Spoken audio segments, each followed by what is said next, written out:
Olá, meu amado, minha amada, graça e paz, amém? Bom dia, vida para você. Deus abençoe a sua vida, a sua casa, a sua família. Que bom ter você aqui comigo de novo nessa manhã.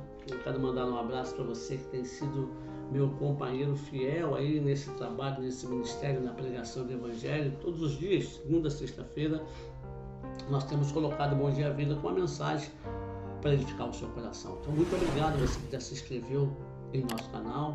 Mas peço a você que ainda não se inscreveu que ative agora esse botãozinho vermelho aí, inscreva-se, ative o sininho todas para ser notificado.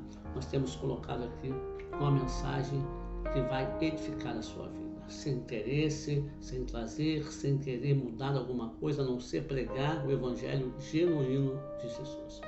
Amém? Dito isto, eu quero meditar com você aqui em 1 Coríntios. Eu quero continuar a falar sobre o Espírito Santo. Então, 1 Coríntios, capítulo de número 3, versículo 16, a Bíblia diz: não sabeis vós que sois o templo de Deus e que o Espírito de Deus habita em vós? Olha só, é uma pergunta. Deus está usando o apóstolo Paulo para fazer uma pergunta ao povo, à igreja. Coríntios é direcionado a uma igreja, por sinal, uma igreja que não era uma igreja firmada ou criada com judeus convertidos, mas Coríntios era uma cidade totalmente ímpia, que adoravam muitos deuses, e as pessoas foram se convertendo ali, saindo daquela religiosidade pagã e se convertendo a Cristo.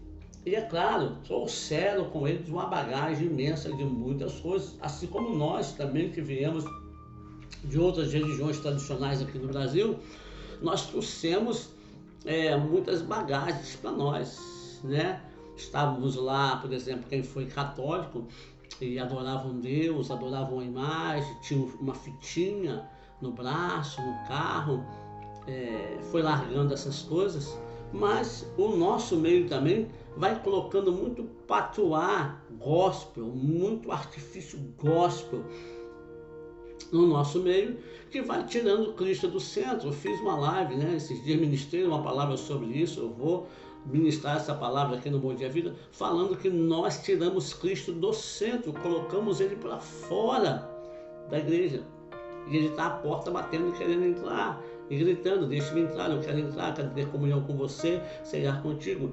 Como nós fizemos isso? Tiramos Cristo. Nós fomos colocando patuás, artifícios. É o copo d'água que você ora e você bebe para te curar. É a arcazinha que você leva para casa para colocar na sua estante e vai te proteger. Como a Bíblia aberta no Salmo 91, no Salmo 23, que não tem efeito nenhum para nada. Sabe? É a rosa ungida, é o sal santo, que as pessoas vão colocando no lugar de Cristo Jesus. Então elas precisam de algo palpável, algo para tocar, para que a fé dela possa existir.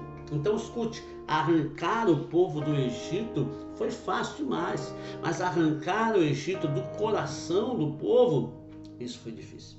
Então, arrancar a religiosidade do nosso coração é difícil, porque nós vivemos procurando coisas para poupar, quando na verdade a palavra do Senhor diz para você e para mim que o nosso relacionamento com Deus não são por coisas palpáveis, não são por vista. A Bíblia diz que o justo não anda por vista, mas ele vive pela fé.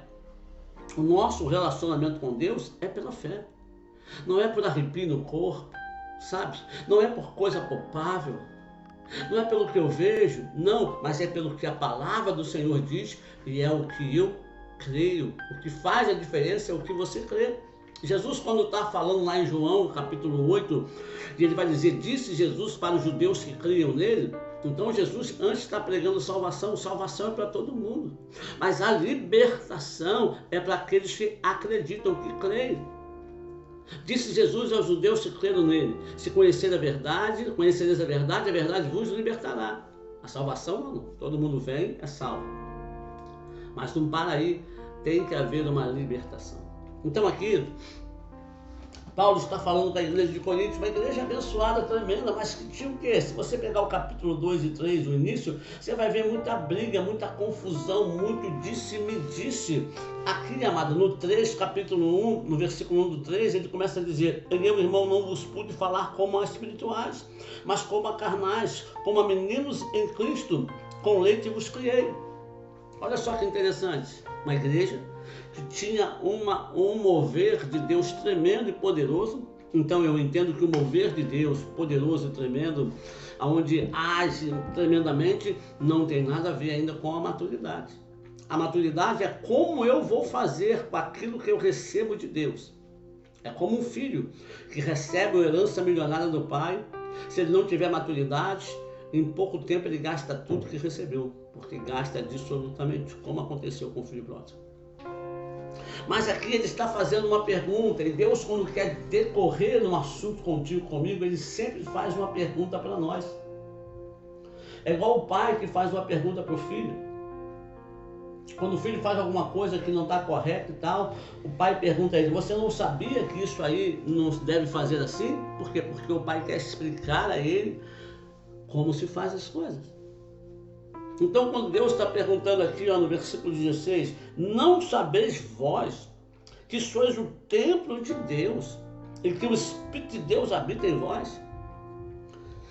Olha só, quando Deus deu a planta a Davi, vamos lá atrás, quando Deus falou com Moisés, dizendo: olha, construa um tabernáculo dessa maneira, e Deus dá a visão aí do tabernáculo. Por que Deus constrói o tabernáculo? Porque Deus queria andar no meio do povo. Deus queria caminhar com o povo no deserto até a terra prometida. E a maneira de Deus caminhar com eles era através do tabernáculo. Então Deus faz pergunta: ei, você não sabe quem você é? Você não sabe no que você se tornou? Ei, você não é qualquer um. Existe uma palavra sobre a sua vida, existe uma unção sobre a sua vida, existe algo diferenciado, que não é a água que você ora e unge, que não é o lenço que você carrega, que não é o patuá que você coloca na sua estante, que não é o livro Bíblia aberto ali na página tal, aquela. Não está fora, está dentro. Nós estamos procurando fora e querendo colocar fora aquilo que está dentro de nós. Que Deus teve um trabalho, que Deus arquitetou um plano para poder colocar em nós. Nós estamos buscando fora o que Deus colocou dentro de você e de mim, que pode fazer a diferença na sua e na minha vida. Então eu e você precisamos aprender isso e entender isso. Então eu quero continuar a falar com você sobre isso. Como Deus preparou para que eu e você cheguemos ao entendimento que nós somos templo de Deus, habitação, morada do Espírito Santo, e que isso faz toda a diferença. Mas eu não posso saber isso só no meu intelecto, só na mente. É preciso entrar no meu espírito, que é o que vai fazer a diferença, porque a nossa luta não é na carne, contra o sangue, mas contra principados e potestades. Aonde? Nas regiões celestiais. Regiões celestiais são o quê? Regiões espirituais. Vamos orar? Vamos orar para que Deus abra o nosso entendimento, para que Ele, quem o enviado de Deus, o Espírito Santo, o Consolador, abra a nossa mente, o nosso coração, o nosso entendimento, para entendermos e compreendermos e quebrarmos toda a religiosidade e tirarmos todo o patuá que nós colocamos no lugar de Cristo e começar a entender que está em nós, dentro de nós, que Deus conta conosco para mudar essa situação, essa circunstância. Bendito e eterno Deus, Pai Santo, amado, louvamos o Teu santo nome nessa noite, glorificamos ao Senhor porque é Deus poderoso. Que essa palavra venha de encontro ao coração do meu irmão, da minha irmã, que a gente possa entender que as coisas não são como nós queremos, mas como o Senhor quer e o Senhor determinou, porque o Senhor criou um propósito supremo em cima de todas as coisas. O meu propósito não é maior. Então a gente precisa entender isso, compreender. E só conseguiremos isso com a tua ajuda, Espírito Santo de Deus. Em nome de Jesus. Amém. Amém, meu amado. Olha, beijão no seu coração. Deus te abençoe. Bom dia, vida para você.